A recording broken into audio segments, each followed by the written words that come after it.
Third time நிகழ்ச்சியை கவனித்து கொண்டிருக்கிற அன்பானவர்களே, இந்த முறை உபாகமம் புத்தகத்தை நாம் கற்றுக்கொள்ளப் போகிறோம். உபாகமம் புத்தகத்தை பற்றி நாம் கற்றுக்கொள்ளும்போது உபாகமம் புத்தகத்திலிருந்து எப்படி அந்த புத்தகத்தில் கொடுக்கப்பட்டிருக்கிற நிகழ்ச்சிகள் உண்மைகளை மனதில் வைத்து கொள்ளுகிறது என்று அறிந்து கொள்ளப் போகிறோம். பிரியமானவர்களே, உபாகமம் புத்தகத்தை நீங்கள் படிச்சிட்ருக்கீங்க. உபாகமம் புத்தகத்தில் 34 அதிகாரங்களை நம்ம பார்க்குறோம். அதை சார்ட்லாம் நீங்கள் பார்க்கலாம். அதில் எப்படி நினைவுக்குள்ளே கொண்டு வர்றது, ஒரு சின்ன உதாரணம் பாருங்கள். 5வது அதிகாரத்தில் அந்த 2 டேப்லெட்ஸ் 2 கற்பலகைகளை பார்க்குறீங்க. இப்போ பாருங்கள், அந்த பைபிள் பேஜ் அதை நீங்கள் பார்க்குறீங்க. பைபிள் பேஜ் 230ஆம் பக்கம் இருக்கிறது. பழைய ஏற்பாட்டில் 230. அதுலேயே ஒரு சின்னதாக அந்த மாதிரி ஸ்டோன் டேப்லெட் படம் நீங்கள் வரைஞ்சிக்கலாம், மறக்கவே மறக்காது. 10வது அதிகாரத்துலேயும் இருக்குது. 10வது அதிகாரத்தில் ஆண்டவர் எழுதி கொடுக்குறார். இப்போ ரைட், ரோட், ரிட்டன் என்ற ஆங்கில வார்த்தைகளை நீங்கள் கேள்விப்பட்டிருப்பீங்க. டியூட்ரானமி 10 கமாண்ட்மெண்ட்ஸ் வேர் ரிட்டன், அப்படி லேசாக ஞாபகம் வச்சுக்கலாம்.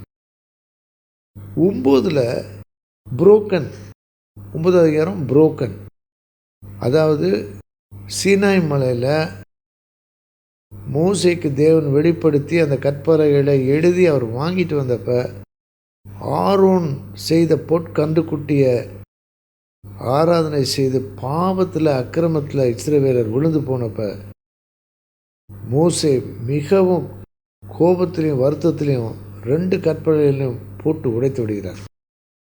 எப்படி ஞாபகிக்கலான்னா, 9 பக்கத்தில் ஒரு 1, அது 19. அந்த சார்ட்டை பாருங்கள், அப்படி தான் கொஞ்சம் கேர்ஃபுல்லாக பார்க்கணும். இப்போ யாத்ராகமம் 19வது அதிகாரத்தை மெதுவாக பாருங்கள், பிரட்டி பாருங்கள். அதில் உள்ளதை தான் 9வது அதிகாரத்தில் திருப்பியும் மோசே யோர்தான் நதியின் கிழக்கு கரையில் சொல்கிறார். இப்போ 9, 10 புரோக்கன், ரிட்டன். 8ஆம் அதிகாரத்தில் என்ன இருக்குது ஞாபகத்தில் வரலையே அப்படின்னு நம்ம யோசிப்போம். ஆனால் அந்த அதிகாரத்தினுடைய பொருளே மறவாமல் நினைப்பாயாக. நான் ஒருத்தட்ட கேட்டுக்கிட்டு இருந்தேன், நினைவில் வைத்து கொள்வது, ஞாபகப்படுத்துறதுக்கு என்ன இங்கிலீஷ் அப்படின்னு பேசிக்கிட்டு இருந்தேன், ஒரு உரையாடல் உபதேசம். அப்போ அவங்க சொன்னாங்க, யோசித்து பார்த்தாங்க, நினைவிலே வரல. அப்புறம் நல்லா யோசித்து பாருங்கள், செப்டம்பர், அக்டோபர், நவம்பர், டிசம்பர் மாதிரி ஒரு வார்த்தை அப்படின்னு சொன்னேன். உடனே அவங்க சொல்லிட்டாங்க ரிமெம்பர். பார்த்தீங்களா, ரிமெம்பர் அந்த வேர்டு தான். அந்த ரிமெம்பர் என்ற ஆங்கில வார்த்தை நீங்கள் பாருங்கள், நல்லா பாருங்கள். அதில் எத்தனை லெட்டர்ஸ் இருக்குதுன்னு பார்த்தீங்களா? 1 2 3 4 5 6 7 8 லெட்டர்ஸ் இருக்குது. 8th சாப்டரில் remember God, remember his works, remember the past. நல்ல ஆசீர்வாதத்தில், கானான் தேசத்தில் செழிப்பில், இளைப்பாறும் தேசத்துக்கு வந்த பிறகு மறந்துடக்கூடாது. கஷ்டத்தில் எப்போதும் ஆண்டரை நினைப்போம், ஆனால் ஆசீர்வாதம் நிறையா இருக்கும்போது ஆண்டரை மறக்கிறதுக்கான வாய்ப்பு மிக அதிகம். அதனால தான் உபாகமம் 8ஆம் அதிகாரம் ரொம்ப முக்கியம். இப்போ 8, 9, 10 லேசாக நீங்கள் நினைவுக்குள்ளே கொண்டு வந்துடலாம். 8 ரிமெம்பர். இன்னொரு விதமாக சொல்லணுன்னா ஆங்கிலத்தில் not to be forgotten, not to be forgotten. 9ல் broken, the 2 tablets were broken. 10ல் again it was written. பார்த்தீங்களா, அப்படி ஞாபகம் வச்சுக்கலாம். 8, 9, 10. இன்னொரு நிகழ்ச்சியில் இதை போல் கவனிக்கலாம். நீங்கள் இப்பொழுதே இந்த அதிகாரங்களை எடுத்து வாசிக்கலாம். கர்த்தர் உங்களோடு இருப்பாராக. யூடியூப் லிங்கில் பார்க்கலாம். உங்களுக்கு தேவைன்னா எங்களுக்கு ஃபோன் பண்ணலாம். 8903011350. 11ல் சாய்ஸ் இருக்குது. 2 1 இருக்குது பார்த்தீங்களா. ஒன்று கீழ்ப்படுதல், இன்னொன்று ஆசீர்வாதம். சில சமயத்தில் 2ல் 1 எடுத்துக்க அப்படின்னுவாங்க. சின்ன பிள்ளைங்க விளையாடுறத பார்த்துக்கலாம். ஒத்தையார் ரெட்டையான்னு சின்ன வயதில் நாம் கூட அந்த மாதிரி கேட்டிருப்போம். இப்பொழுது சின்ன பிள்ளைகள் விளையாடுறத பார்த்துருப்போம். தேவன் ஒரு சாய்ஸ் கேட்டார். எதை தெரிந்து கொள்ள போகிறீங்க? அதான் 11வது அதிகாரத்துலேயும் 28வது அதிகாரத்துலேயும் இருக்குது. இப்படி வேத வசன பகுதிகளை நல்லா மனசில் வச்சுக்கணும். இன்னொரு காரியம் பார்க்கலாம். என்னென்னா 12ஆம் அதிகாரத்தில் நீங்கள் கவனிச்சிங்கன்னா தேவன் தமக்குன்னு ஒரு இடத்தை தெரிந்து கொண்டார்.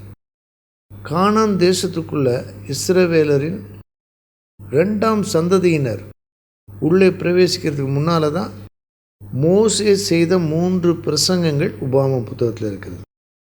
இங்கே பார்க்குறீங்களா?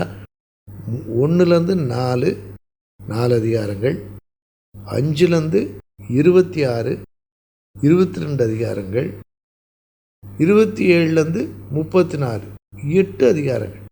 இந்த 3 தெளிவான பகுதிகள், பிரசங்கங்கள். இதில் அந்த 12ஆம் அதிகாரத்தில் அதிகாரத்தை பாருங்கள். அதில் முக்கியமான ஒரு வார்த்தை. தேவன் என்ன சொல்கிறார்னா, கானான் தேசத்துக்குள்ளே பிரவேசித்த பிறகு நீங்கள் நினச்ச இடம்லாம் மரத்துக்கு கீழே மலை உச்சியில் இப்படிலாம் நான் ஆராதிக்கக்கூடாது. என்ன ஆராதிக்கிறதுக்குன்னு ஒரு இடத்த தெரிந்து கொள்ளணும் அப்படின்னு தேவன் சொல்கிறாரு. அந்த விதத்தில் அந்த அதிகாரம் ரொம்ப ரொம்ப முக்கியமான அதிகாரம்.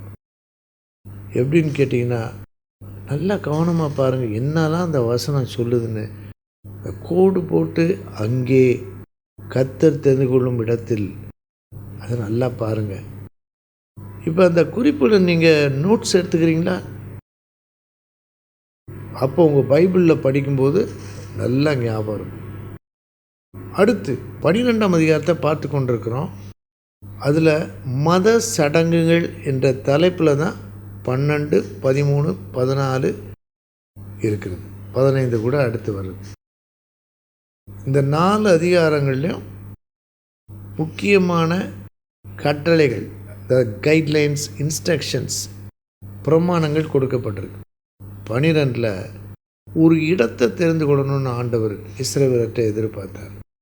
போன இடமெல்லாம் மலைக்கு மேலே மரத்துக்கு கீழெல்லாம் ஆராதிக்கக்கூடாது. நான் தெரிந்து கொள்ளும் ஸ்தானம், இடம் என்று இருக்குது. இஸ்ரவேலர் எகிப்திலிருந்து புறப்பட்டு கானான் தேசத்துக்குள்ளே வந்தப்போ அவங்களுக்கு ஆண்டவர் ஆசரிப்பு கூடாரத்தை கொடுத்தார். ஆசரிப்பு கூடாரத்தை பாருங்கள், இனிமேல் மறக்கவே மறக்காது. உபாகமம் 12 தேவன் தெரிந்து கொள்ளும் இடம். தேவனுக்கென்று ஒரு இடம் பிரத்யேகப்படுத்தப்பட்டது. அப்படி தான் ஆலயங்கள்லாம் வந்திருக்கு. அப்படி தான் எருசலேம் தேவாலயம் வந்தது. நாம் நம்முடைய வீட்டில் ஒரு இடத்துல தெரிந்து கொண்டு, சிலருக்கு ஒரு சேர் பக்கத்தில் ஜெபம் பண்ணுவாங்க, அல்லது ஒரு மூலையில் ஜெபம் பண்ணுவாங்க. இந்த காட்சியெல்லாம் பாருங்கள். உங்களுக்குன்னு நீங்கள் தேவனை சந்திக்கிற இடம் இருக்கா பாருங்கள். அது ரொம்ப முக்கியம். 13வது அதிகாரத்தில் ஆரம்பத்தில் பாருங்கள், உங்களுக்குள்ளே ஒரு தீர்க்கதரிசி. கோடு போட்டிங்களா? தீர்க்கதரிசி. அதுக்கப்புறம் பாருங்கள் எந்த வசனத்தில் தீர்க்கதரிசி வருது? 3வது வசனத்தில் வருது. அதை ஒரு கோடு போட்டுருங்க. அந்த தீர்க்கதரிசி ஆகிலும். அதுக்கு பிறகு 5வது வசனத்தில் தீர்க்கதரிசியும் அப்படின்ட்டு. இந்த முதல் பகுதியில் தீர்க்கதரிசி, அதாவது கள்ள தீர்க்கதரிசி, பொய்யா தீர்க்கதரிசனம் சொல்கிறவங்க இருந்தால் அவங்களுக்கு நீங்கள் சம்மதிக்கக்கூடாது. அவங்களுக்கு ரொம்ப எச்சரிக்கையாக இருக்கணும். அவங்களுக்கு தண்டனை கொடுக்கணும். அதைத்தான் இந்த அதிகாரம் சொல்லுது. இதில் என்னென்னா, தேவனை விட்டு வழி விலகச் செய்யும் போதனை, தீர்க்க தரிசனம், இவைகளை குறித்த எச்சரிப்பு. அப்படி செய்கிறவங்களுக்கு கிடைக்க வேண்டிய தண்டனையை சொல்லுது. இந்த 13 ஒரு இன்ட்ரெஸ்டிங் நம்பர். என்னென்னா, வெளிப்படுத்தின விசேஷம் 13லையும் கள்ள தீர்க்கதரிசனம் பற்றி பார்க்குறோம். இந்த மாதிரி ரிலேஷன்ஷிப் பேர் சேம் நம்பர் சர்ச். நீங்கள் ஈஸியாக ஞாபகம் வச்சுக்கலாம். உபாகமம் 13, வெளிப்படுத்தின விசேஷம் 13 ரொம்ப முக்கியமான நம்பர். இந்த அதிகாரத்தில் கள்ள தீர்க்கதரிசியாக இருக்கிறவங்களுக்கு குறித்து எச்சரிப்பாக இருக்கணும். தேவன் அவர்களை குறித்து சொன்னதை நினைவில் வைத்திருக்கணும். அவங்கள அகற்றி விடணும். இந்த 13ன்ற நம்பர் பைபிளில் பல இடங்களில் பார்த்தீங்கன்னா அதிகார எண் அல்லது வசன எண் அல்லது ஏதாவது ஒன்றின் கூட்டுத்தொகை 13 இருக்குது. அந்த வசனத்துலலாம் சோதனையை பற்றி தான் வருது. இப்போ நீங்கள் பார்க்குறீங்க ஸ்க்ரீனில், இது ஒரு நோட்ஸ். இது வேத வசனங்களின் தொகுப்பு. சோதனை என்ற தலைப்பில் கொடுக்கப்பட்ட தொகுப்பு. நீங்கள் நோட்ஸு ரொம்ப நல்லா இருக்கே, இது படித்தா நல்லா இருக்குமேன்னு நினச்சிங்கன்னா நீங்கள் இந்த நம்பருக்கு கூப்பிடுங்க. அல்லது மெயில் ஐடியில் நீங்கள் ஒரு சின்ன மெயில் டைப் பண்ணுங்கள். நோட்ஸ் டெம்டேஷன், சோதனை நோட்ஸ், குறிப்புகள் 13 உங்களுக்கு அதை அனுப்பி வைக்கலாம். நம்ம எல்லாருமே சோதனைக்குட்படாத படிக்கு தேவனே தீமையிலிருந்து விலக்கி ரட்சித்து கொள்ளும் என்று ஒவ்வொரு நாளும் ஜெபிக்க வேண்டும். ஒவ்வொருவருக்காகவும் ஜெபிக்க வேண்டும். நீங்கள் ஒரு நாளை ஆரம்பிக்கும்போது சோதனைக்கு ஆண்டவர் விலக்கி காக்கணும்னு ஜெபம் பண்ணும் பழக்கம் உங்களுக்கு இருக்கிறதா? இன்றிலிருந்து நீங்கள் ஆரம்பிக்கலாம். அது ஒரு சின்ன ஜெபம். இந்த நிகழ்ச்சிக்கு இந்த ஒரு வாக்கிய ஜெபம் ரொம்ப முக்கியம். இந்த பாடலை கேட்டுட்டு அந்த வாக்கியத்தை அப்படியே மனசுக்குள்ளே உள்வாங்க பிரயாசப்படுங்க. அப்படியே அந்த வாக்கியம் உள்ளத்துக்குள்ளே தங்கட்டும்.